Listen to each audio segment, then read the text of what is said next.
والصلاة والسلام على رسول الله وعلى آله وصحبه أجمعين أما بعد الله سبحانه وتعالى പരിശുദ്ധമായ ഈ മാസത്തിലെ നമ്മളുടെ അമലുകൾ അതിൽ നല്ല ന്യൂനതകൾ വന്നിട്ടുണ്ടെങ്കിൽ അതെല്ലാം പുറത്തു മാപ്പാക്കി പരലോകത്തേക്ക് ഉപകാരപ്രദമാകുന്ന രീതിയിൽ നമ്മിൽ നിന്നും സ്വീകരിക്കുമാറാകട്ടെ. ആഫിയത്തോടുകൂടെ ഈ റമദാനിൽ ശേഷിക്കുന്ന സമയങ്ങൾ കൂടുതൽ ഇബാദത്തുകൾ ചെയ്ത് അല്ലാഹുവിലേക്ക് അധികമായി അടുക്കാൻ അല്ലാഹു നമ്മെ അനുഗ്രഹിക്കുമാറാകട്ടെ. ഇസ്ലാമിന്റെ സാമ്പത്തിക നയം എന്ന വിഷയത്തെ കേന്ദ്രീകരിച്ചാണ് നമുക്കിന്ന് ക്ലാസ് എടുക്കാനുള്ളത്. ക്ലാസ്സിലേക്ക് പ്രവേശിക്കുന്നതിന് മുമ്പ് നമ്മുടെ ഖുർആൻ അക്കാദമിയുടെ സ്വതന്ത്രയുടെ കാര്യം സാമ്പത്തിക നയം എന്നുള്ള വിഷയം നമ്മൾ ചർച്ച ചെയ്യുമ്പോൾ ഇസ്ലാമിനെ സംബന്ധിച്ചിടത്തോളം ഇസ്ലാം മനുഷ്യന്റെ ജീവിതത്തിലെ എല്ലാ മേഖലകളെയും പരാമർശിച്ചുകൊണ്ടാണ് മുന്നോട്ട് പോയിട്ടുള്ളത്. നമ്മുടെ എല്ലാ വിഷയങ്ങളും ഇസ്ലാം നിയന്ത്രിക്കുന്നു. നമ്മളുടെ വ്യക്തിപരമായ ജീവിതത്തിലെ സാമ്പത്തിക വിഷയങ്ങളിലെ സ്വകാര്യ വിഷയങ്ങളിലെ എല്ലാ കാര്യങ്ങളിലും ഇസ്ലാം ഇടപെടുകയും ഇസ്ലാം നിയന്ത്രിക്കുകയും ചെയ്യും. സമ്പത്ത് എന്ന് പറയുമ്പോൾ മനുഷ്യ ജീവിതത്തിലെ ഏറ്റവും പ്രധാനപ്പെട്ട ഒരു ഘടകമാണ്. അതുകൊണ്ട് തന്നെ ഇസ്ലാം സമ്പത്തിന്റെ വിഷയത്തിൽ നിന്ന് ഒരിക്കലും പുറംതിരിഞ്ഞു നിന്നിട്ടില്ല. പക്ഷേ നമ്മുടെ ആദർശ വിഷയങ്ങളിൽ ചില കൈകടത്തലുകൾ ഉണ്ടായതുപോലെ തന്നെ നമ്മളുടെ സാമ്പത്തിക വിഷയത്തിലും ചിലരുടെ കൈകടത്തലുകൾ ഉണ്ടായി. തൗഹീദിന്റെ വിഷയത്തിൽ ചില ആളുകൾ കൈകടത്തിക്കൊണ്ട് ശിർക്കിലേക്ക് മുസ്ലിം സമൂഹം പല ആളുകളും പോയിട്ടുണ്ട്. ജാറങ്ങൾ കെട്ടിപ്പെട്ടു, വ്യക്തി പൂജകൾ ഉണ്ടായി, അല്ലാഹു അല്ലാത്തവർക്ക് ആരാധനാ വഴിപാടുകളൊക്കെ ചെയ്യും. അതൊക്കെ ഈ പറഞ്ഞതുപോലെയുള്ള ഒരു കൈകടത്തലുകളിലൂടെ ഉണ്ടാക്കിയതാണ്. അതുപോലെ തന്നെ നമ്മളുടെ സാമ്പത്തിക വിഷയത്തിലും സാമ്പത്തിക നയത്തിലും ചില ആളുകളുടെ കൈകടത്തലുകൾ ഉണ്ടായി. അതായത് മുസ്ലിമീങ്ങൾ എന്ന് പറഞ്ഞാൽ അവര് പൂർണ്ണമായും സാമ്പത്തിക വിഷയത്തിൽ വിട്ടു നിൽക്കണം. ഭൗതിക ജീവിതത്തിൽ അവർക്ക് വലിയ താല്പര്യമൊന്നും ഉണ്ടാകാൻ പാടില്ല. അവർ പൂർണ്ണമായ വിരക്തിയിലായിരിക്കണം ജീവിക്കേണ്ടത് എന്ന ഒരു കാഴ്ചപ്പാടുണ്ടാക്കിയിട്ടുണ്ട്. അതിന് ചില ദുർബലവും കെട്ടിച്ചമച്ചതുമായ ഹദീസുകൾ എന്ന പേരിലുള്ളതായ കുറെ കഥകളും വാക്കുകളും അലി റളിയല്ലാഹു അൻഹുവിലേക്ക് ചേർത്ത് വെച്ചുകൊണ്ട് പറയുന്ന ഒരു വാക്കുണ്ട്,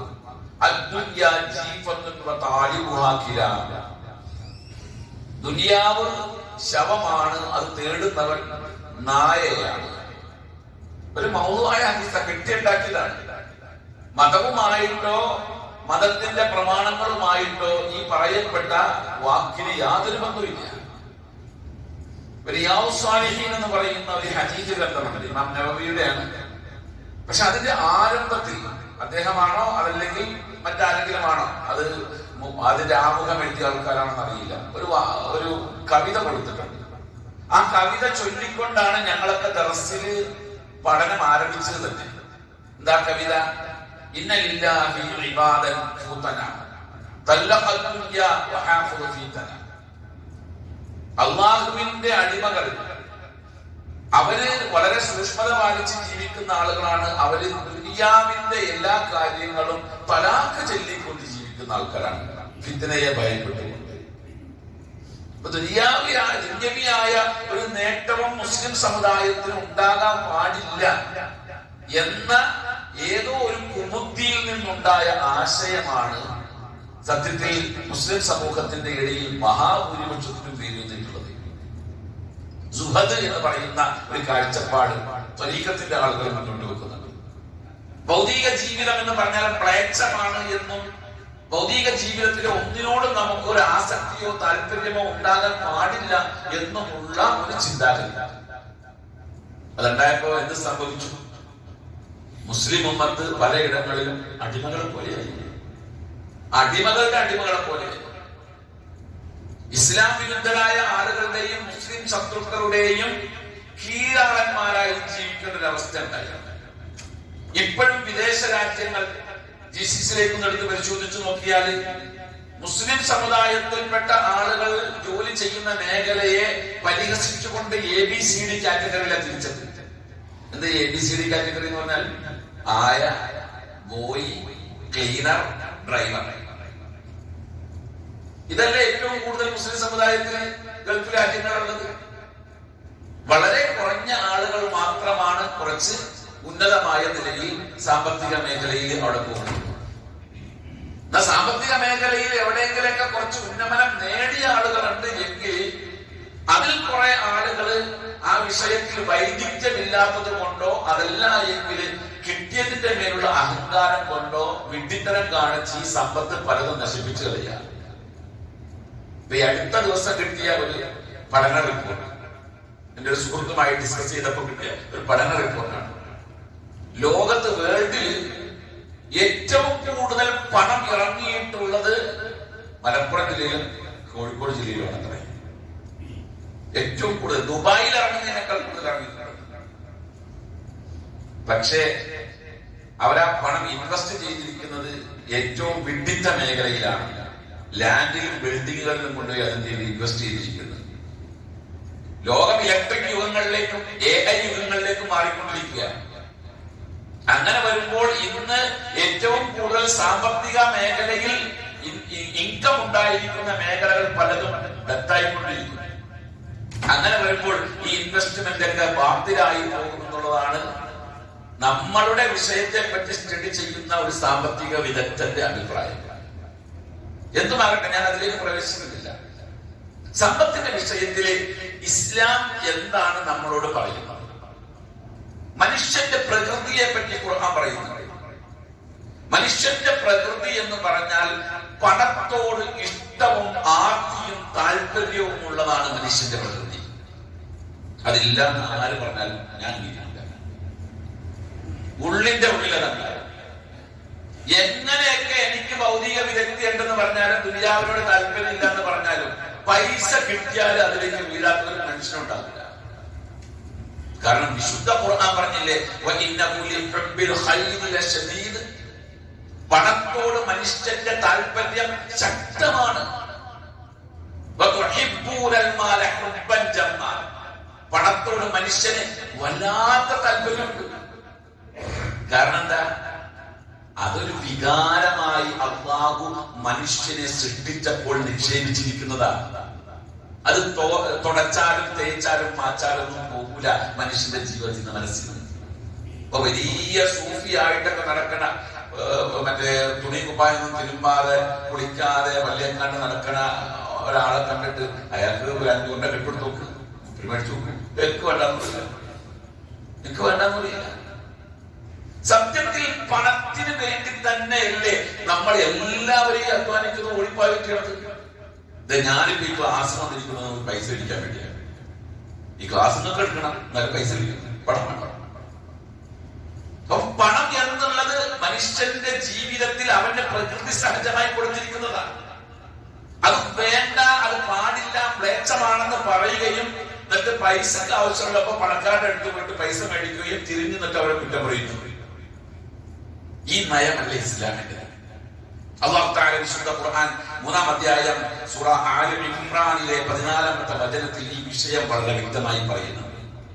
സുയ്യിന ലിന്നാസി ഹുബ്ബുശ് ശഹവാതി മിനൻ നിസാഇ വൽ ബനീൻ വൽ ഖനാതീരിൽ മുഖന്തറ മിനൽ ദഹബി വൽ ഫിദ്ദ.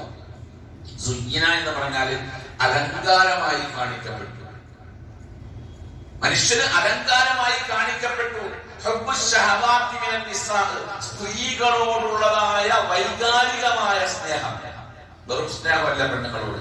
അത് മനുഷ്യന്റെ പുരുഷന്മാർക്ക് അല്ലാഹു പ്രകൃതിപരമായി കൊടുത്തിരിക്കുന്നതാണ്.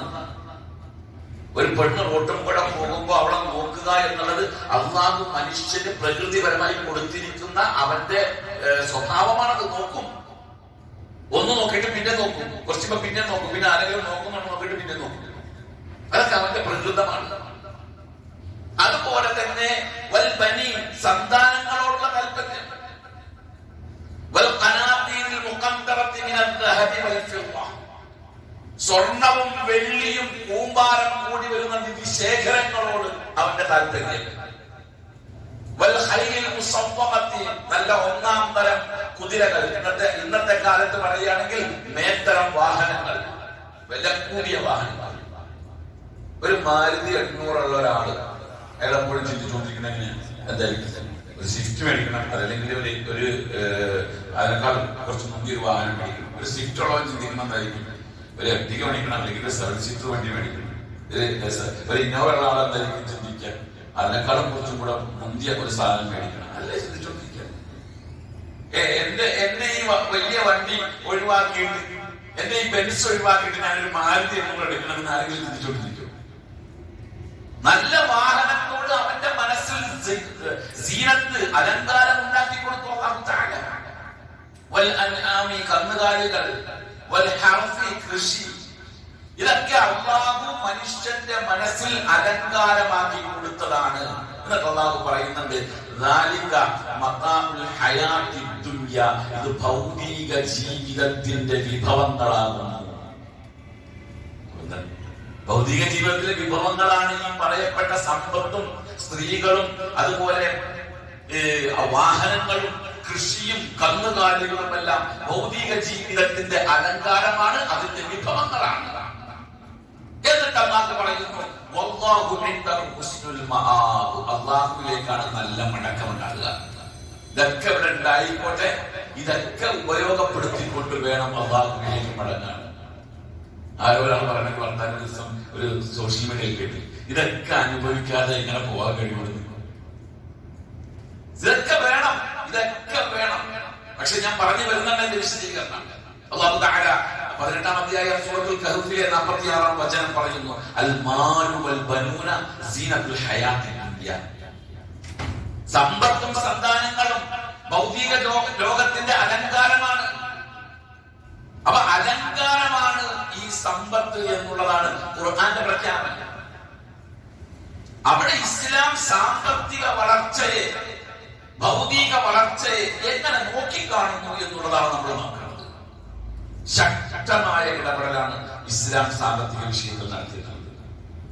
ഭൗതിക ജീവിതത്തിലെ വഞ്ചനയുടെ വിഭവങ്ങൾ എന്ന് ഖുർആൻ പറഞ്ഞിട്ടുണ്ട്. വഞ്ചനയുടെ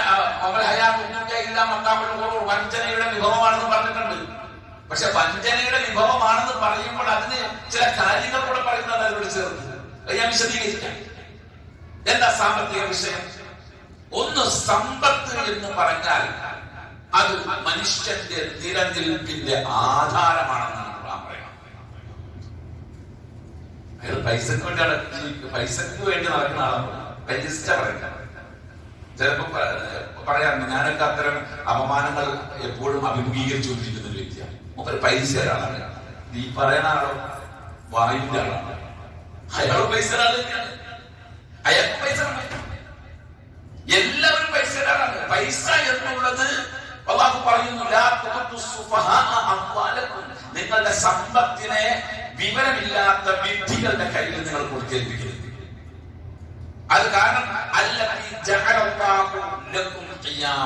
അല്ലാഹു നിങ്ങളുടെ നിലനിൽപ്പിന്റെ ആധാരമാക്കി വെച്ചിരിക്കുന്നതാണ് പണം. മനുഷ്യന്റെ നിലനിൽപ്പിന്റെ അടിസ്ഥാനമാണ് പണം. അതിനെ നിഷിദ്ധമായി കാണാൻ ഒരാൾക്കും അധികാരമില്ല. അല്ലാഹു വിശുദ്ധ ഖുർആൻ 5-ാം അധ്യായം സൂറത്തുൽ മാഇദയിലെ 87-ാമത്തെ വചനത്തിൽ പറയുന്നുണ്ട്, യാ അയ്യുഹല്ലദീന ആമനു ലാ തുഹർരിമു തയ്യിബാതി മാ അഹല്ലല്ലാഹു ലക്കും. അല്ലാഹു നിങ്ങൾക്ക് ഹലാലാക്കി തന്നിരിക്കുന്ന സമ്പത്ത് അടങ്ങുന്ന സാമ്പത്തികമായ ഒരു ഏത് വിഷയത്തെയും നിങ്ങൾ ഹറാമാക്കല്ലേ, നിഷിദ്ധമാക്കല്ലേ, വിശിഷ്ടമാക്കിയാണ് അല്ലാഹു തന്നിട്ടുള്ളത്. മറ്റായത്തിൽ അല്ലാഹു പറയുന്നുണ്ട്, ഖുൽ മൻ ഹറമ സീനത്തല്ലാഹി അല്ലതി അഖ്റജ ലിഇബാദിഹി, തന്റെ അടിമകൾക്ക് വേണ്ടി അല്ലാഹു പുറത്തേക്ക് ഒഴുക്കി തന്നിട്ടുള്ള സമ്പത്തിന്റെ അസീനത്ത്, ആ അലങ്കാരം ആരാണ് നിങ്ങൾക്ക് ഹറാമാക്കിയത്? ഈ സൂഫികളും അതേപോലെ തന്നെ ഇസ്ലാം വിരുദ്ധരായിരിക്കുന്ന ഓറിയന്റലിസ്റ്റുകളും ഉണ്ടാക്കി വെച്ചിരിക്കുന്ന ഒരു ഫിത്നയാണത്. സമ്പത്ത് ഹറാമാണ്, അത് ഉപയോഗിക്കാൻ പാടില്ല, അതില്ലാത്ത ജീവിതമായിരിക്കണം വേണ്ടത്. നമ്മളെപ്പോഴും ദരിദ്രന്മാരായിട്ട് ജീവിക്കണം, എപ്പോഴും ഇല്ലായ്മയിൽ ജീവിക്കണം എന്നുള്ളത്. നിങ്ങൾക്കറിയോ, റസൂലുള്ളാഹി സ്വല്ലല്ലാഹു അലൈഹി വസല്ലം അസൂയ വെക്കാൻ പറഞ്ഞത് രണ്ട് കാര്യത്തിലാണ്. അസൂയ പാടില്ല, ഒരു കാര്യത്തിലും അസൂയ പാടില്ല, അസൂയേ പാടില്ല മനുഷ്യൻ. കാരണം അത് മനുഷ്യന്റെ നന്മകളെ തീ വിറക് തിന്നു തീർക്കുന്നത് പോലെ തിന്നു തീർക്കുമെന്നാണ് റസൂൽ സല്ലല്ലാഹു അലൈഹി വസല്ലം പറഞ്ഞിട്ടുള്ളത്. എന്നാൽ ഇമാം ബുഖാരിയും മുസ്ലിമും ഒത്തു റിപ്പോർട്ട് ചെയ്യുന്ന മുത്തഫഖുൻ അലൈഹിയായ ഹദീസ്, ധാരാളം പരമ്പരകളുടെ ഒരു ഹദീസാണ്. ഇബ്നു മസ്ഊദ് റളിയല്ലാഹു അൻഹുവിനെ കൊണ്ട് റിപ്പോർട്ട് ചെയ്യുന്നു. അദ്ദേഹം പറയുകയാണ്, സമിഅതു നബിയ്യ സല്ലല്ലാഹു അലൈഹി വസല്ലം യഖൂൽ, നബി സല്ലല്ലാഹു അലൈഹി വസല്ലം പറഞ്ഞതായി ഞാൻ കേട്ടിട്ടുണ്ട്, ലാ ഹസദ ഇല്ലാ ഫി ഇത്നതൈനി. അസൂയ രണ്ട് കാര്യങ്ങളിൽ പറ്റുള്ളൂ. ഒന്ന്, റജുലുൻ അതാഹുല്ലാഹു മാലൻ ഫസല്ലതഹു അലാ ഹലകതിഹി ഫിൽ ഹഖ്. ഒരാൾക്ക് അല്ലാഹു തആല ധാരാളം സമ്പത്ത് കൊടുത്തു. ആ സമ്പത്ത് അയാൾ നല്ല കാര്യങ്ങൾക്ക് വേണ്ടി വിനിയോഗിക്കുന്നത് കാണുമ്പോൾ എനിക്കും അതുപോലെ ഉണ്ടായിരുന്നെങ്കിൽ എന്ന് അസൂയപ്പെടുന്നത് കുഴപ്പമില്ല. അവന്റെ നശിച്ചിട്ടിരിക്കണ്ടാകട്ടെ എന്നല്ല, അതല്ല, മറിച്ച് അയാൾക്ക് കിട്ടിയതുപോലെ എനിക്ക് കിട്ടിയിരുന്നെങ്കിൽ, പണം കിട്ടിയിരുന്നെങ്കിൽ ഞാനും ചെലവാക്കായിരുന്നു. അത് സത്യത്തില് ഓരോരുത്തരെയും മനസ്സിലെ ധാരണയാണ്. ഒരാള് കുറെ പൈസ ഉള്ള ഒരാൾ ദാനം ചെയ്യണ കാണുമ്പോൾ പൈസ ഇല്ലാത്ത ആളുടെ മനസ്സിലുണ്ടാകുന്ന ഒരു വികാരമാണ്, എനിക്കുണ്ടായിരുന്നെങ്കിൽ ഞാൻ അതിനേക്കാൾ നന്നായിട്ട് കൊടുക്കുമായിരുന്നു. പക്ഷെ അയാൾക്ക് ഉണ്ടായോ? കൊടുക്കൂല. അത് ഉദാഹരണം പറയാൻ ഒരുപാട് സംഭവങ്ങളുണ്ട്. ഹദീസ് ഗ്രന്ഥങ്ങളിൽ തന്നെ ചരിത്രങ്ങളുണ്ട്. അബ്രസിന്റെയും അതേപോലെ കണ്ണുപൊട്ടന്റെയും വെള്ളപ്പാണ്ട് രോഗിയുടെയും എല്ലാം ഒരു ചരിത്രം റസൂൽ സല്ലല്ലാഹു അലൈഹി വസല്ലം പറഞ്ഞതായിട്ടുണ്ട്. എന്റെ സമയം ദീർഘിച്ചു പോകുമെന്നുള്ളത് കൊണ്ടാണ് ഞാൻ അതിലേക്ക് കടന്നത്. ഇപ്പൊ തന്നെ ഈ ക്ലാസ്സിൽ നമുക്ക് തയ്യാറാക്കിയിരിക്കുന്ന വിഷയത്തിന്റെ ഒരു പോയിന്റേ പറയുന്നുള്ളൂ. 3 പോയിന്റുകൾ പറയേണ്ടതുണ്ട്, പക്ഷെ അത് ഒരെണ്ണം ഞാൻ ഇവിടെ പറയുന്നുള്ളൂ. അത്രയും സമയമുള്ളൂ. അതുകൊണ്ട് അപ്പൊ ഞാൻ ആ ചരിത്രത്തിലേക്കൊന്നും കയറുന്നില്ല. ഈ പറഞ്ഞ ഒരാൾക്ക് സമ്പത്ത് ഉണ്ടായാൽ ആ സമ്പത്ത് എനിക്ക് കിട്ടിയാൽ, അതുപോലെ എനിക്കും കിട്ടിയാൽ ഞാനും ചെലവാക്കും എന്ന് അസൂയ. അപ്പൊ സമ്പത്ത് വേണോ വേണ്ടിയോ? വേണമെന്നല്ലേ. സമ്പത്തിനോട് താല്പര്യം ഉണ്ടാകാമല്ലേ? ഉണ്ടാകണ്ട എന്ന് പറയുന്നില്ല. സമ്പത്തിനെ പരാമർശിക്കുന്ന വിശുദ്ധ ഖുർആന്റെ പ്രയോഗങ്ങൾ സമ്പത്തുമായി ബന്ധപ്പെട്ടുകൊണ്ട് പറഞ്ഞിരിക്കുന്നത് ഏറ്റവും പ്രധാനമായ 3 വാക്കുകളാണ്. മാലിന് പകരം, മാല് എന്നാണ് പണത്തിന് പറയുക. മാല് എന്നത് ഉപയോഗിക്കാതെ അല്ലാഹു തആല 3 വാക്കുകൾ ഉപയോഗിച്ചിട്ടുണ്ട് സമ്പത്തിന് പറയാൻ. ഒന്ന്, ഖൈർ. ഖൈർ എന്ന പദം സമ്പത്തിന് പകരമായി ഉപയോഗിച്ചു. ഖൈർ എന്ന് പറഞ്ഞാൽ നന്മ. 2, നിഅമത്ത്, സമ്പത്തിന് വേണ്ടി ഉപയോഗിച്ചൊരു വാക്കാണ് നിഅമത്ത്. 3, ഫദ്ൽ. ഇത് 3 നല്ല വാക്കല്ല, മ്ലേച്ഛമായ വാക്കല്ല. ഈ 3 വാക്കുകളാണ് മാലിന് വേണ്ടി ഖുർആൻ ഉപയോഗിച്ചത്. വിശുദ്ധ ഖുർആനിൽ 26 ഇടങ്ങളിൽ മാല് എന്ന് ഉപയോഗിച്ചിട്ടുണ്ട്. പണം, അതെല്ലാം പോസിറ്റീവായിട്ട് മാത്രമേ പറഞ്ഞിട്ടുള്ളൂ, മോശമായിട്ട് പറഞ്ഞിട്ടില്ല. അതിൽ 2 സ്ഥലത്ത് പണം ഫിത്നയാണെന്ന് പറഞ്ഞിട്ടുണ്ട്. മ്ലേച്ഛമായ അർത്ഥത്തിലല്ല, കൊടരുത് എന്ന അർത്ഥത്തിലല്ല പറഞ്ഞത്. 2 സ്ഥലങ്ങളിൽ ഫിത്നയാണെന്ന് പറയുമ്പോൾ നമ്മൾ ആദ്യം ഒന്ന് ചെറുതായിട്ട് മനസ്സിലാക്കണം. അത് ഫിത്നയാണ്, അതിലേക്ക് പോകരുതെന്ന് പറയുന്നു. എന്നാൽ ഫിത്ന എന്ന് പറഞ്ഞാൽ എന്തായെന്ന് അർത്ഥം? ഫത്തന എന്ന പദത്തിൽ നിന്നാണ് ഈ ഫിത്ന വന്നിട്ടുള്ളത്. ഫത്തന എന്ന് പറഞ്ഞാൽ ഈ ആഭരണങ്ങൾ പരിശോധിക്കാൻ വേണ്ടി തീയിലിടുന്ന പ്രക്രിയക്കാണ് ഫത്തന എന്ന് പറയുന്നത്. അൽ ഫിത്നതു അൽ ഇഖ്തിബാറു വൽ ഇംതിഹാൻ തഖൂലു ഫതന الذهب ഇദാ അദ്ഖലഹു النار ലിയൻദുറ മാ ജൗദതു. തീയിൽ, അതായത് ഫത്തന എന്ന് പറഞ്ഞാൽ ആഴത്തിൽ പരിശോധിക്കുക, ഉള്ളറിഞ്ഞ് പരിശോധിക്കുക. അതിനാണ് ഫത്തന എന്ന് പറയുക, പരീക്ഷിക്കുക. സ്വർണ്ണങ്ങളൊക്കെ കൈ കിട്ടി കഴിഞ്ഞാൽ എന്തിലിടും? ആസിഡിലിട്ടും. എന്തിനാണ് അതിലുള്ള സ്വർണ്ണമല്ലാത്ത സാധനങ്ങളൊക്കെ അതിൽ പോയിക്കൊള്ളാം, കത്തിപ്പോയിക്കൊള്ളാം. പരിശോധിക്കാണ് ഒറിജിനൽ സ്വർണം അതിൽ നിന്ന് വേർതിരിക്കുക. ഈ പണിക്കാണ് ഫത്തന എന്ന് പറയുന്നത്. അപ്പൊ മാല് സമ്പത്ത് ഫിത്നയാണ് എന്ന് പറഞ്ഞാൽ അതിനർത്ഥം അത് മനുഷ്യ ജീവിതത്തിൽ ആഴത്തിൽ പരീക്ഷണമായി വരുന്ന ഒരു വസ്തുവാണ്. ശരിയാ? ആഴത്തിൽ പരീക്ഷണമായിട്ട് വരുന്ന വസ്തുവാണ്. പൈസ ഇല്ലാത്തവന് ഇവിടെ ഒരു ഉത്തരവാദിത്തമില്ലല്ലോ. പൈസ ഇല്ലാത്തവന് ഒരു ഉത്തരവാദിത്തമില്ല. അവൻ നേരം വെളുത്തു കഴിഞ്ഞാൽ പകല്, രാത്രി ആയാലും വൈകുന്നേരം ആയി കഴിഞ്ഞാൽ രാത്രി, വേറൊന്നും ചിന്തിക്കേണ്ട ആവശ്യമില്ല. പൈസ ഉള്ളവനെ സംബന്ധിച്ചിടത്തോളം ഉത്തരവാദിത്തം കൂടുതലാണ്. എന്തൊക്കെയാ അവന്റെ ഉത്തരവാദിത്തം? ഒന്ന്, അവന്റെ പണം മാർക്കറ്റിൽ ഇറക്കണം. അത് ഇസ്ലാമിന് നിർബന്ധമുണ്ട്. പണം കെട്ടിക്കിടക്കുക എന്ന നയം ഇസ്ലാമിനില്ല. അത് പണം എന്നല്ല, സാമ്പത്തിക മേഖലയ്ക്ക് അഭിവൃദ്ധി ഉണ്ടാക്കുന്ന ഏതെല്ലാം കാര്യങ്ങളുണ്ടോ, അത് ലാൻഡ് ആയാലും ബിൽഡിംഗ് ആയാലും ഗോൾഡ് ആയാലും എന്താണെങ്കിലും സാമ്പത്തിക അഭിവൃദ്ധിക്ക് ഉപകാരപ്പെടുന്ന ഒരു കാര്യമുണ്ട് എങ്കിൽ അത് വീട്ടിൽ വെക്കുകയല്ല, ബാങ്ക് ലോക്കറിൽ വെക്കുകയല്ല, അത് മാർക്കറ്റിൽ ഇറക്കണമെന്ന് ഇസ്ലാമിന് നിർബന്ധമാണ്. കാരണം പണം മാർക്കറ്റിൽ ഇറങ്ങിയെങ്കിലേ അത് പെരുകുള്ളൂ. 1 കോടി രൂപ ലോക്കറിൽ കൊണ്ടുവച്ച പെരുകോ? 1 കോടി രൂപ മാർക്കറ്റിൽ ഇറക്കി നോക്ക്, അത് കുറച്ചേപ്പോ പെരുകും, അതിന് വികാസം ഉണ്ടാകും. 100 പവൻ ഗോൾഡ് എടുത്തിട്ട് ലോക്കറിൽ കൊണ്ടുവച്ച പെരുകൂല. ആ 100 പവൻ ഗോൾഡ് മാർക്കറ്റിൽ ഇറക്കിയാലും അത് പെരുകും. അപ്പോ ഇസ്ലാമിനെ സമ്പത്ത് മാർക്കറ്റിൽ ഇറക്കണമെന്ന് നിർബന്ധമുള്ളത് കൊണ്ട് തന്നെ അതിൽ ശക്തമായ പരീക്ഷണവും ഉണ്ടാകും. ആ ശക്തമായ പരീക്ഷണത്തെ സൂചിപ്പിക്കാൻ വേണ്ടിയാണ് എന്ന് പറഞ്ഞത് സമ്പത്ത് ഫിത്നയാണെന്ന് പറഞ്ഞത്. ഇന്നമ അംവാലുക്കും ഔലാദുക്കും ഫിത്ന. സമ്പത്ത് മാത്രമല്ല ഫിത്ന, ഔലാദുക്കും ഫിത്ന, മക്കളും ഫിത്നയാണ്. മക്കളും ഫിത്നയാണെന്ന് പറഞ്ഞാൽ ആഴത്തിൽ അവർ പരീക്ഷണ വസ്തുവാണ്. ആഴത്തിൽ പഠിക്കണം മക്കളെ പറ്റി. കാരണം മക്കള് നമ്മുടെ മക്കളാണ്, നമ്മളോടൊപ്പം വളരുന്ന കുട്ടികളാണ്. സംഗതിയൊക്കെ നേരെ തന്നെയാണ്. പക്ഷേ ഒരു വലിയ രാജ്യം ഭരിക്കുന്ന ഭരണകർത്താവിനേക്കാൾ ചിന്തയും ബുദ്ധിയും വേണം ഒരു ആൺകുട്ടിയോ പെൺകുട്ടിയോ 10-15 വയസ്സ് കഴിഞ്ഞ് വീട്ടിലുണ്ടെങ്കിൽ. അമ്മാതിരി ചിന്ത വർക്ക് ചെയ്തെങ്കിൽ മാത്രമേ അതിനെ നേരാമണ്ണം കൊണ്ടുനടക്കാൻ പറ്റുള്ളൂ. അപ്പൊ മക്കളും ഫിത്നയാണ്, സമ്പത്തും ഫിത്നയാണെന്ന് പറഞ്ഞു. അപ്പൊ സമ്പത്തിന് മാത്രം ഫിത്നമാകുക, മക്കളൊക്കെ ഇഷ്ടം പോലെ ഉണ്ടാകും. വരുന്ന അപ്പൊ ആ നയം ശരിയല്ല. സമ്പത്ത് ഫിത്നയാണ്. ഇനി വേറൊരു വിഷയം കൂടെ ഉണ്ട്.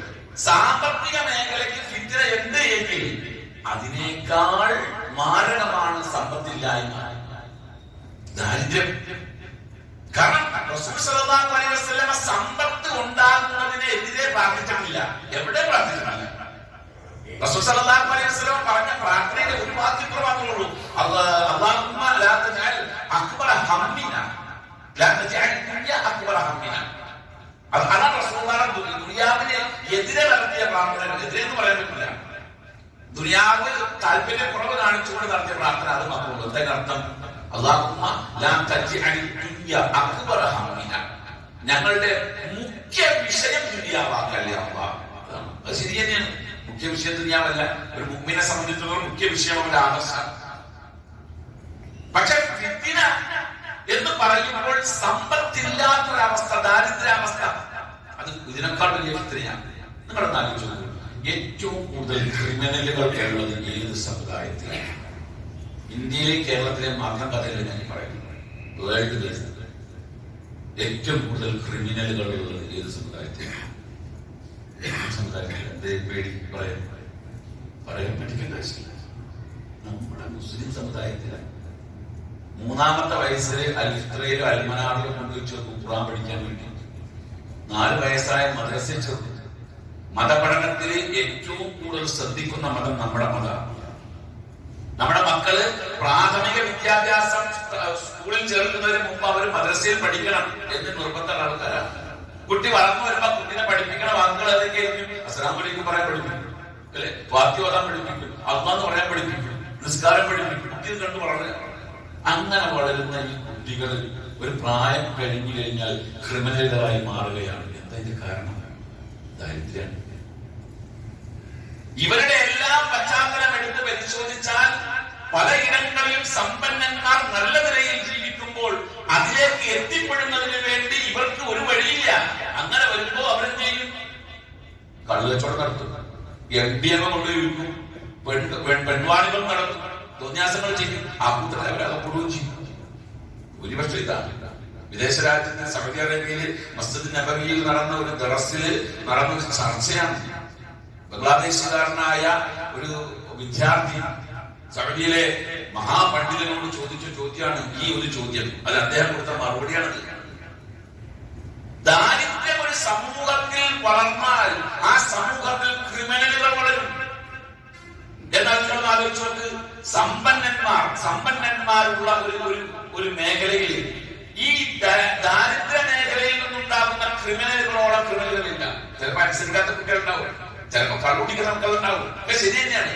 പക്ഷേ അവർ ഇത്രത്തോളം ക്രിമിനൽ വാസനയിലെല്ലാം പോകുന്നത്. അതുകൊണ്ട് തന്നെയാണ് റസൂലുള്ളാഹി സ്വല്ലല്ലാഹു അലൈഹി വസല്ലം ദുആ ചെയ്തത്, അല്ലാഹുമ്മ ഇന്നി അഊദു ബിക മിനൽ കുഫ്രി വൽ ഫഖർ. അല്ലാഹുവേ, ഞാൻ നിന്നോട് കാവൽ തേടുകയാണ് കുഫ്റിൽ നിന്നും ഫഖർ ദാരിദ്ര്യത്തിൽ നിന്നും കാവൽ തേടുകയാണ്. റസൂൽ സല്ലല്ലാഹു അലൈഹി വസല്ലമയുടെ മറ്റൊരു പ്രാർത്ഥനയുണ്ട്, ഇമാം മുസ്ലിം റിപ്പോർട്ട് ചെയ്ത പ്രാർത്ഥനയാണ്. ഒന്ന് പഠിച്ചു വെക്കാൻ നല്ലതാണ് ആ പ്രാർത്ഥന. അല്ലാഹുമ്മ റബ്ബസ് സമാവാതി സബഇ والأرض السبع والعرش ورب العرش العظيم ربنا رب كل شيء خالق الحب والنوى منزل التوراة والإنجيل والفرقان أعوذ بك من شر كل شيء أنت آخر بناصية اللهم أنت الأول فليس قبلك شيء وأنت الآخر فليس بعدك شيء وأنت الظاهر فليس فوقك شيء وأنت الباطن فليس دونك شيء.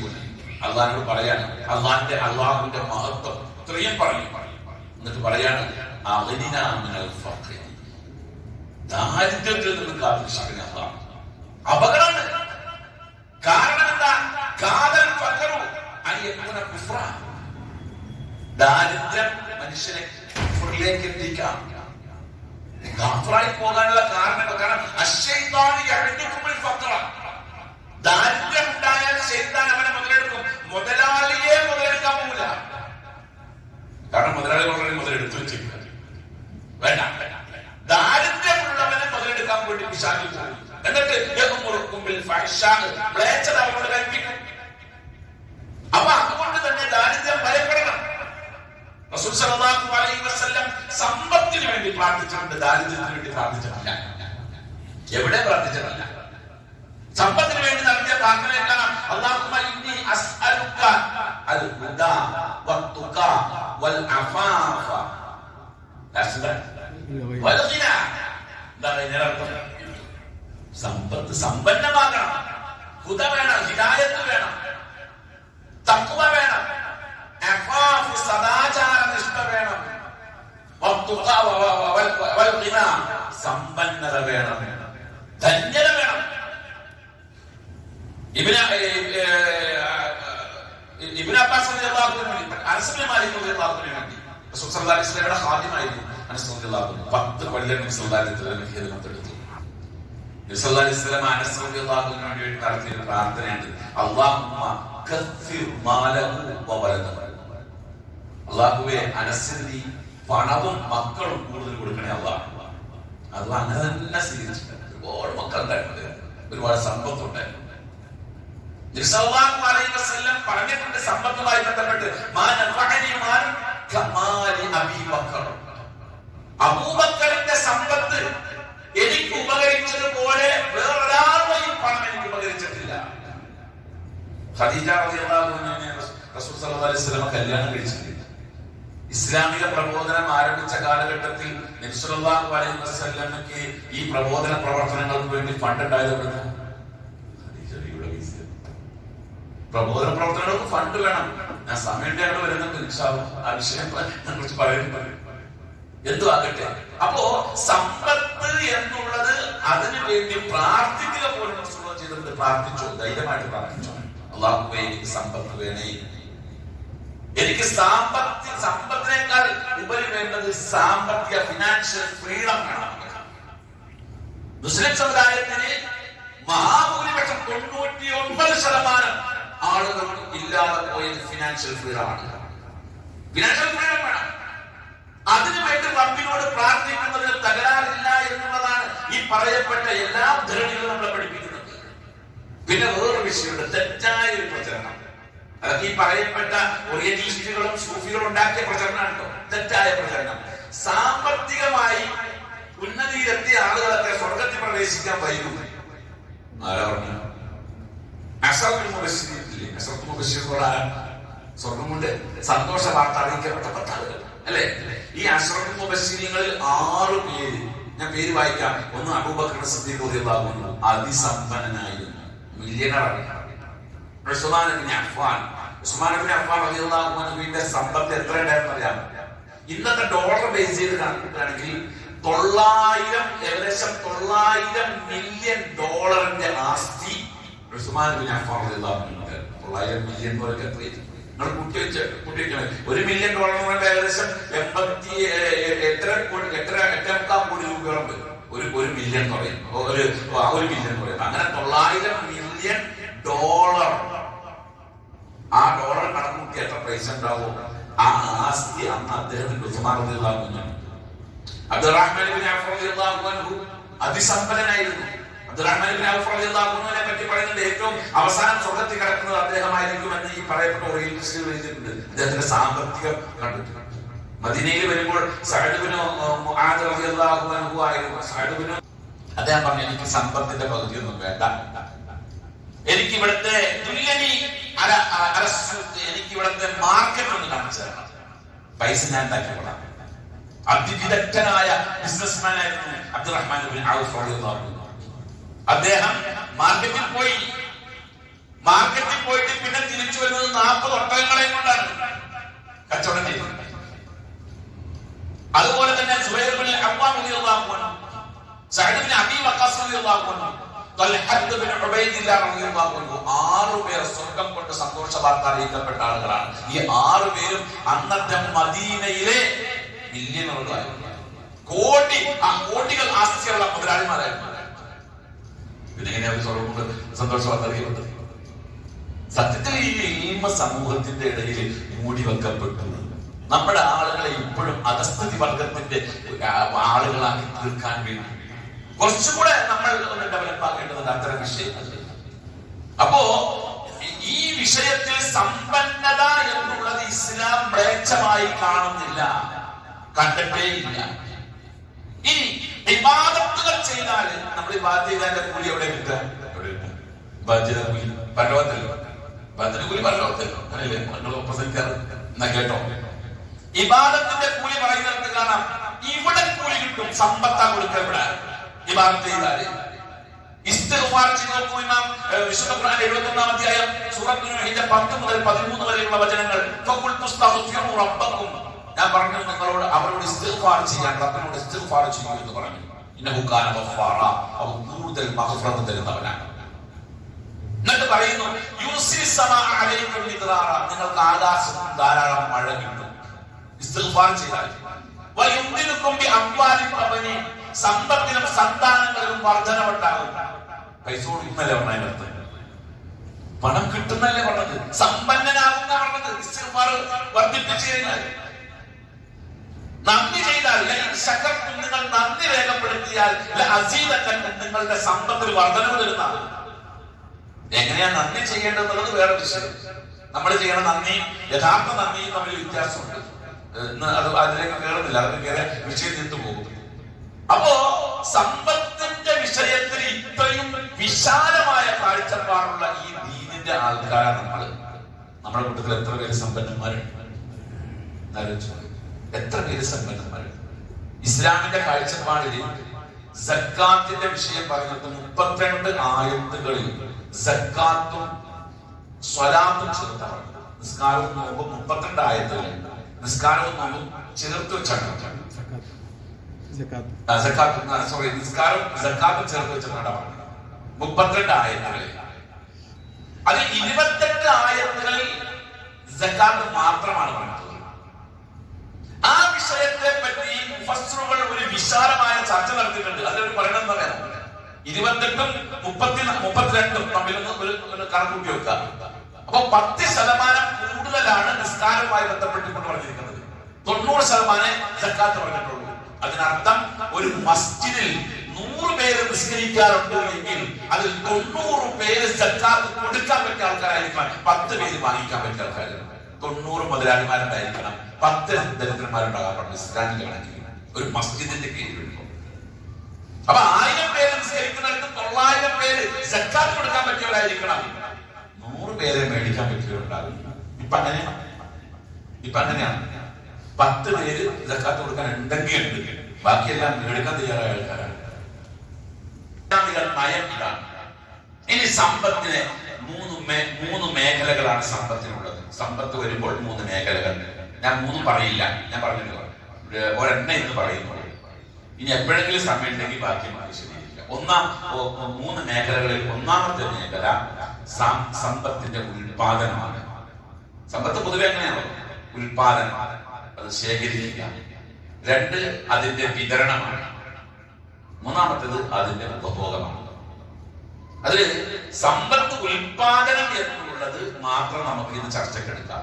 ഉൽപാദനം എന്ന് പറയുമ്പോൾ സമ്പത്ത് ഇസ്ലാം കാണുന്നത് സമ്പത്ത് ഒരു വിശ്വാസിയുടെ ജീവിതത്തിന്റെ ലക്ഷ്യമായിട്ടല്ല, മാധ്യമമായിട്ടാണ്. ഒന്നുകൂടെ ശ്രദ്ധിക്കുക. സമ്പത്ത് നമ്മളുടെ ലക്ഷ്യമല്ല, നമ്മളുടെ മാധ്യമമാണ്. നമ്മുടെ ലക്ഷ്യം അല്ലാഹുവാണ്, സ്വർഗമാണ്, പരലോകമാണ്.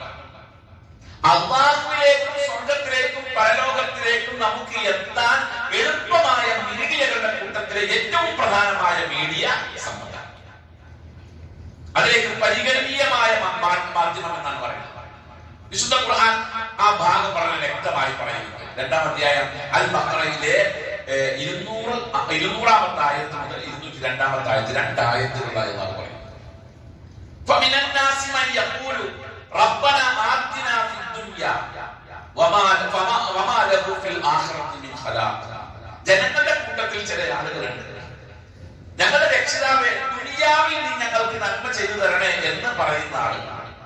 അവർക്ക് പരലോകത്തൊന്നുമില്ല, ഒരു വിഹിതമില്ല. ചിലപ്പോൾ ദുനിയാവിൽ കിട്ടിക്കൂടായില്ല. അത് സമ്പത്തിനെ ലക്ഷ്യമായി കാണുന്ന ആൾക്കാരെ പറ്റിയാണ്. എന്നാൽ അവരുടെ കൂട്ടത്തിൽ ചില ആൾക്കാർ പറയുന്നു, റബ്ബന ആതിനാ ഫിദ്ദുനിയ ഹസനതൻ വഫിൽ ആഖിറതി ഹസനതൻ വഖിനാ അദാബന്നാർ. ദുനിയാവിൽ ഞങ്ങൾക്ക് നന്മ തരണം, ഹസനത്ത് തരണം, പരലോകത്തും ഞങ്ങൾക്ക് ഹസനത്ത് തരണം, നരകശിക്ഷയെ തൊട്ട് ഞങ്ങളെ കാത്തുരക്ഷിക്കുകയും ചെയ്യണം. അങ്ങനെ പറയുന്ന ആളുകൾ ഉലൈക ലഹും നസീബും മിമ്മാ കസബു. അവർ അധ്വാനിച്ചതിന്റെ വിഹിതം അവർക്ക് പരലോകത്ത്. ഈ ആയത്ത് എന്തായി പഠിപ്പിക്കുന്നത്? നമുക്ക് ഭൗതിക ജീവിതത്തിലുള്ള നേട്ടങ്ങൾ മുഴുവനും പരലോക ജീവിതം എന്ന നമ്മുടെ ലക്ഷ്യത്തിലേക്ക് ഉപയോഗിക്കാൻ പറ്റുന്ന മീഡിയയായി കാണണം എന്ന് പറഞ്ഞാൽ, പരലോകം നന്നാകാൻ ഇഹലോകത്ത് നന്നായി സമ്പാദിക്കണം എന്നർത്ഥം, അധ്വാനിക്കണം അർത്ഥം. മടിയന്മാരാണ്. എന്തെങ്കിലും ഒരു തുമ്പ് കിട്ടാൻ വേണ്ടി ഇരിക്കുക, പൈസ ഇല്ലാണ്ട് ജീവിക്കാനുള്ള മാർഗം എങ്ങനെ ഉണ്ടെന്ന് നോക്കാൻ. എന്നിട്ട് മടിയന്മാരായിട്ട് ഫ്രീ ആയിട്ട് എവിടെയും കിട്ടുന്നു? അല്ല, അധ്വാനിക്കണം, കഷ്ടപ്പെടണം, ബുദ്ധി വർക്ക് ചെയ്യണം, ബോഡി വർക്ക് ചെയ്യണം, അതനുസരിച്ച് കൊണ്ട് പണം വർക്ക് ചെയ്യണം. അപ്പോ ഇത് വികസിച്ചു വരും. ശുദ്ധ ഖുർആൻ പറയുന്നത് ശുദ്ധ ഖുർആനിലെ 78-ാം അധ്യായം സൂറത്തുൻ നബഇന്റെ 11-ാമത്തെ വചനം, പകല് നിങ്ങൾക്ക് നിങ്ങളുടെ ഉപജീവന മാർഗം അധ്വാനിച്ചുണ്ടാക്കാനുള്ള സമയമായി നിശ്ചയിച്ചു. പകലാണ് ഏറ്റവും കൂടുതൽ അധ്വാനിക്കാൻ പറ്റുന്ന സമയം. രാവിലെ 9 മണി മുതൽ വൈകുന്നേരം 7 മണി വരെയുള്ള സമയത്തിന്റെ ഉള്ളിൽ നിങ്ങൾക്ക് എന്തൊക്കെ അധ്വാനിക്കാൻ പറ്റും? അതാണ് ഏറ്റവും ഉത്തമമായ അധ്വാനത്തിന്റെ സമയമെന്ന് ഈ ആയത്തിനെ വിശദീകരിച്ചുകൊണ്ട് ആധുനിക മുഫസ്സിറുകൾ പറയുന്നുണ്ട്. അപ്പൊ ഏറ്റവും നല്ല സമ്പാദനത്തിന്റെ സമയം അതാണ്. വേറെ ആയത്തിൽ അല്ലാഹു പറയുന്നത്, ഭൂമിയെ അവൻ നിങ്ങൾക്ക് വിധേയമാക്കി തന്നിരിക്കുന്നു, അതിന്റെ ഉപരിതലങ്ങളിലൂടെ നിങ്ങൾ സഞ്ചരിച്ച് ഉപജീവന മാർഗം നിങ്ങൾ തേടിക്കൊള്ളു. അപ്പൊ ഉപജീവന മാർഗം തേടാം. അത് എത്ര ടൈം തേടണം അതുകൂടെ ശ്രദ്ധിക്കണം കേട്ടോ. എത്ര ടൈം? ഇസ്ലാമിൽ സമ്പാദനത്തിന് ആഴ്ചയിൽ എത്ര ദിവസം ഉപയോഗപ്പെടുത്താം? യൗമുൽ ഉദ്ദലത്ത് ഇസ്ലാമിൽ ഇല്ല. ഇവിടെ ശ്രദ്ധിക്കുക, യൗമുൽ ഉദ്ദലത്ത് ഇസ്ലാമിൽ ഇല്ല. ഒഴിവില്ല ഇസ്ലാമിൽ. സമ്പാദിക്കുന്നത് എപ്പോഴും സമ്പാദിച്ചോ. അവധി ദിവസം ഇസ്ലാമിലില്ല. ശനി ഞായറും അവധി. അങ്ങനെ മടിയന്മാരാക്കില്ല. ശനി ഞായർ പോയിട്ട് മടിയന്മാരായിട്ടിരിക്കുക. ആ പരിപാടി ഇസ്ലാമിലില്ല. ആകെ സമ്പാദിക്കുന്നതിന് നിങ്ങൾക്ക് അവധി വേണമെങ്കിൽ നിർബന്ധമായിട്ടും അവധി എടുക്കേണ്ടത് എപ്പോഴാണെന്ന് ഖുർആൻ പറയുന്നുണ്ട്. അല്ലാഹു തആല പറയുന്നു, യാ അയ്യുഹല്ലദീന ആമനു ഇദാ നൂദിയ ലിസ്സലാത്തി മിൻ യൗമിൽ ജുമുഅ. അല്ലയോ സത്യവിശ്വാസികളെ, വെള്ളിയാഴ്ച ദിവസം നിങ്ങളെ ജുമുഅ നമസ്കാരത്തിന് വേണ്ടി വിളിക്കപ്പെട്ടാൽ ഫസ്ഔ ഇലാ ദിക്രില്ലാഹ്, അല്ലാഹുവിന്റെ ദിക്ർ കേൾക്കാൻ വേണ്ടി നിങ്ങൾ വേഗം വരിക. അപ്പോ കച്ചവടം അടച്ചു വെക്കണം. അപ്പൊ കച്ചവടം ചെയ്യരുത്. അപ്പോ ജുമായുടെ ടൈം 12:30 എങ്കിൽ ഒരു മണിക്കൂർ നേരത്തെ റെഡി. വീട്ടിൽ നിന്ന് ഇറങ്ങുമ്പോൾ തന്നെ കുളിച്ച് റെഡിയായി ജുമാക്കുള്ള കുപ്പായൊക്കെ ധരിച്ച് ഒക്കെ റെഡി ആയിട്ടാ പിന്നെ ഒരു 11:30 ആവുമ്പോഴേക്കും പള്ളിയിലേക്ക് വരാൻ തയ്യാറാവും. അൽഗഫ് പോകാനുള്ള സമയം കണ്ടെത്തുക, പള്ളിയിലേക്ക് വരിക. അപ്പൊ കച്ചവടം കൂട്ടാൻ പറഞ്ഞത് അപ്പൊ മാത്രമാണ്. ഇനി കേക്ക് അതാണ് നിങ്ങൾക്ക് നല്ലത്. അവിടെ ഒരു കാര്യം കൂടെ ഇടയിൽ ചേർത്ത് പറയാം, കാരണം അത് പറയാൻ വിട്ടുപോകും. ആ സമയത്ത് ചെയ്ത് കിട്ടുന്ന കച്ചവടത്തിന്റെ ലാഭം ഉലമാക്കൾ പറയുന്ന ശുഭത്തിന്റെ മുതലാണ്. പള്ളിയിലേക്ക് പറ്റി നോൺ മുസ്ലിംസ് ആയ ആൾക്കാർ കച്ചവടം ചെയ്യുന്നുണ്ട്, അവര് അതിൽ ലാഭം ഉണ്ടാക്കുന്നുണ്ട്. നമ്മുടെ സ്റ്റാഫുകൾ നോൺ മുസ്ലിംസ് ഉണ്ട്, അവരാണ് കടയിൽ കച്ചവടം ചെയ്യുന്നുണ്ട്, കുഴപ്പമില്ല. അതിനെ പറ്റി അല്ലേ പറയുന്നത്. ഇവിടെ ഒരു തരികിട നടക്കുന്നുണ്ട്. അതായത് ആദ്യം ജുമാ കഴിയുന്ന പള്ളിയിലേക്ക് ഒരു സ്റ്റാഫിനോട് കുറച്ച് സ്റ്റാഫുകളാണ്. അവര് ജുമാ കഴിഞ്ഞ് വരാറാകുമ്പോഴത്തേക്കും ലാസ്റ്റ് ജുമാ നിസ്കാരം കഴിയുന്ന പള്ളിയിലേക്ക് ഇവര് പോകും. കട അടക്കവും വേണ്ട, കച്ചവടം തെറ്റിൽ നടന്നുകൊണ്ടിരിക്കുകയും ചെയ്യും. അക്കച്ചവടത്തിന്റെ കാര്യമാണ് ഞാൻ പറഞ്ഞിട്ടുള്ളത്. ഇവരൊക്കെ എപ്പോഴാണ് സലാം വീട്ടുന്നതിന്റെ തൊട്ടുമുമ്പായിരിക്കും എത്തുക. എന്നാലും പള്ളിയിൽ മിമ്പറിൽ കയറിയ ഹദ്യമ നോട്ട് വെക്കാനെങ്ങാനും മറന്നുപോയി ഫുഡ് എങ്ങാനും ചുരുങ്ങിപ്പോയി കഴിഞ്ഞാൽ ഇമാർക്കില്ല, കിട്ടുമില്ല. ഇനി കേക്ക് ഇങ്ങനെ നിങ്ങൾ ജുമാക്ക് പങ്കെടുത്ത് കടയൊക്കെ അടച്ച് ജുമാക്ക് പങ്കെടുത്ത് കഴിഞ്ഞിട്ട് നിസ്കാരം കഴിഞ്ഞാൽ എന്താ ചെയ്യേണ്ടത്? പള്ളി കുത്തിരിക്കുന്നത് കേട്ടോ, പള്ളിയിൽ ഇരിക്കരുത്.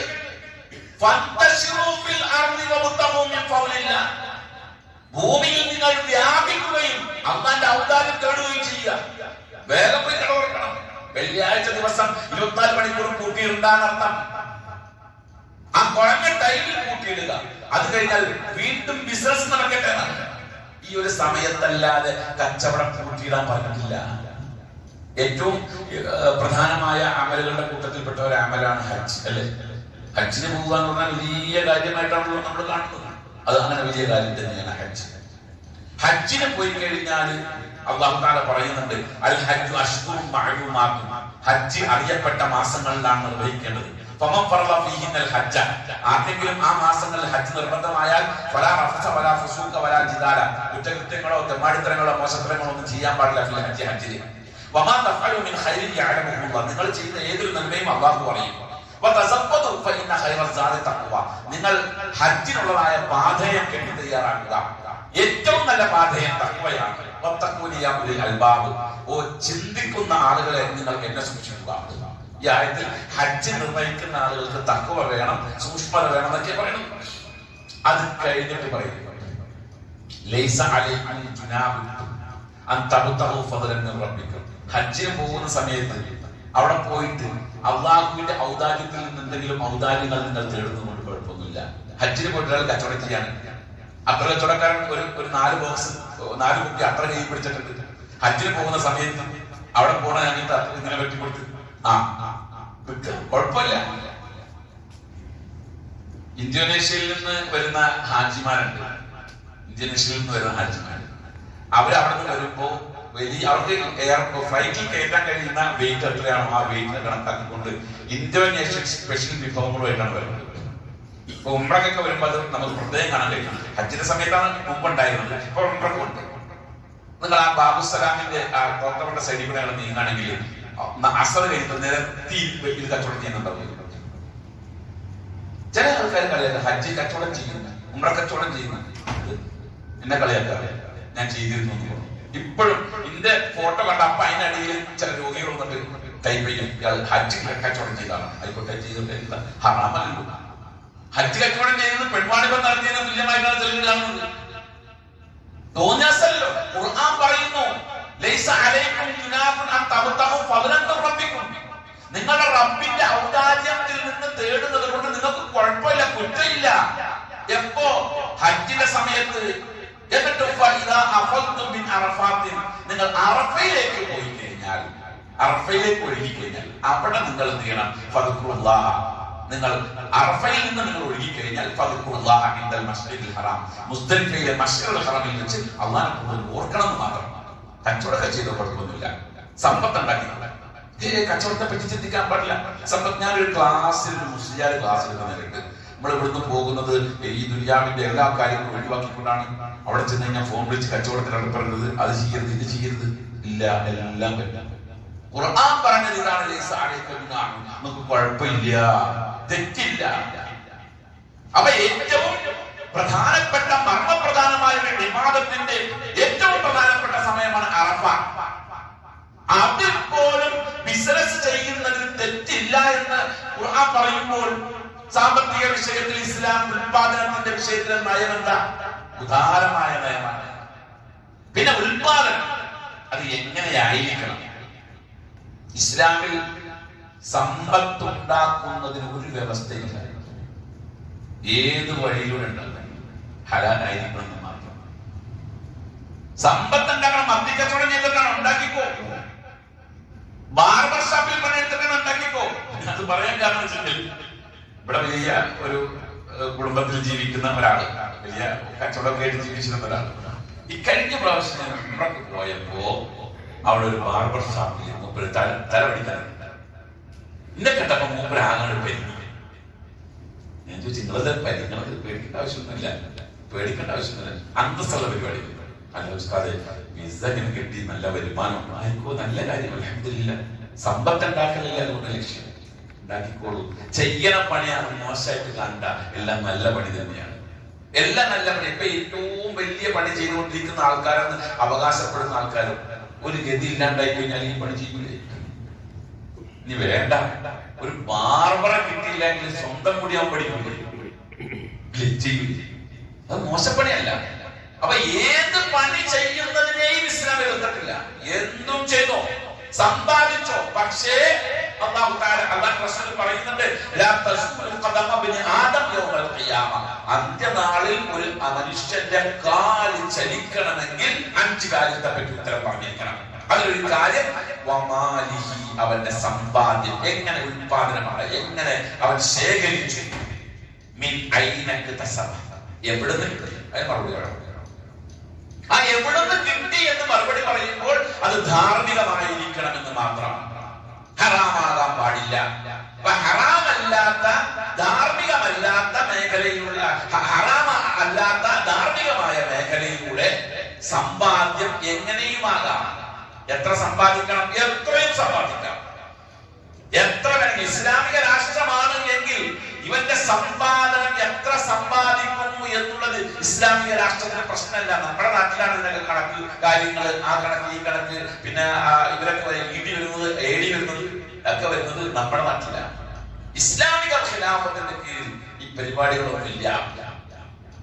വേറൊരു കാര്യം ഇസ്ലാം പറയുന്നുണ്ട്, സമ്പാദിക്കുമ്പോൾ സമ്പത്തിന്റെ അടിമയാകരുത്. അതിന് മോശം, സമ്പത്തിന്റെ അടിമയായി പോകും. റസൂൽ സല്ലല്ലാഹു അലൈഹി വസല്ലം പറഞ്ഞു, തഇസ അബ്ദുൽ ദീനാർ, ദീനാറിന്റെ അടിമ നശിക്കട്ടെ, ദിർഹമിന്റെ അടിമ നശിക്കട്ടെ.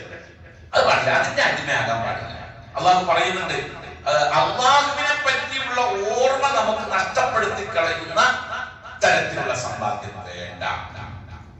സമ്പാദിച്ചു, എത്ര വേണമെങ്കിലും സമ്പാദിച്ചു, പക്ഷേ അള്ളാഹുവിനെ പറ്റിയുള്ള ഓർമ്മ പോകും ആ സമ്പാദനത്തിൽ, എങ്കിൽ അത് വേണ്ട. യാ അയ്യുഹല്ലദീന ആമനൂ ലാ തുൽഹിക്കും അംവാലുക്കും വലാ ഔലാദുക്കും അൻ ദിക്രില്ലാഹ്. അല്ലയോ സത്യവിശ്വാസികളെ, നിങ്ങളുടെ സമ്പത്തും നിങ്ങളുടെ സന്താനങ്ങളും അള്ളാഹനെ ദിക്ർ ചെയ്യുന്നതിൽ നിന്ന് നിങ്ങൾക്ക് തടസ്സമാകാതിരിക്കട്ടെ. അപ്പൊ അള്ളാഹ് ദിക്ർ ചെയ്യുന്നതിൽ നിന്നും അള്ളാഹനെ പറ്റി ഓർക്കുന്നതിൽ നിന്നും തടസ്സമാകുന്ന സമ്പാദ്യത്തെ ഇസ്ലാമിൽ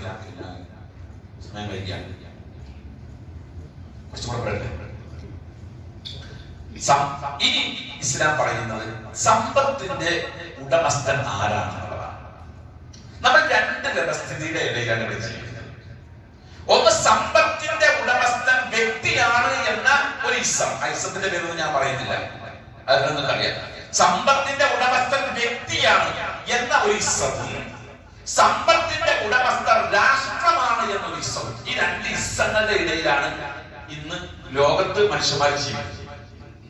എന്നാൽ ഇസ്ലാം സമ്പത്തിന്റെ ഉടമസ്ഥൻ ആരാണെന്ന് പറയുന്നത്, സമ്പത്തിന്റെ ഉടമസ്ഥൻ അതിന്റെ പരമാധികാരം എത്ര സമ്പാദിച്ചാലും അതിന്റെ എല്ലാം പരമാധികാരി, അതിന്റെ ഉടമസ്ഥൻ അല്ലാഹുവാണ്. വിശുദ്ധ ഖുർആൻ പറയുന്നുണ്ട്, 24-ാം അധ്യായം സൂറത്തുൻ നൂറിലെ 33-ാം വചനം, വആതൂഹും മിൻ മാലില്ലാഹില്ലദീ ആതാകും. അല്ലാഹു നിങ്ങൾക്ക് തന്ന അല്ലാഹുവിന്റെ മുതലിൽ നിന്ന്, സമ്പത്തിൽ നിന്ന് അവർക്ക് നിങ്ങൾ കൊടുക്കണം. സമ്പത്താരുടെ അല്ലാഹുവിനാണ്. അല്ലാഹുവിന് പുറമെ നിങ്ങൾ വാദിക്കുന്ന ആളുകൾ ആകാശത്തിലോ ഭൂമിയിലോ ഒരു സമ്പത്തും അവർ അധികാരപ്പെടുത്തിയിട്ടില്ല. അള്ളാഹ്ക്ക് പുറമെ വേറൊരാൾക്കും സമ്പത്തിൽ അധികാരം ഇല്ല. 34-ാം അധ്യായം സൂറത്തുൽ സബഇന്റെ 22-ാമത്തെ വചനത്തിൽ പറയുന്നു.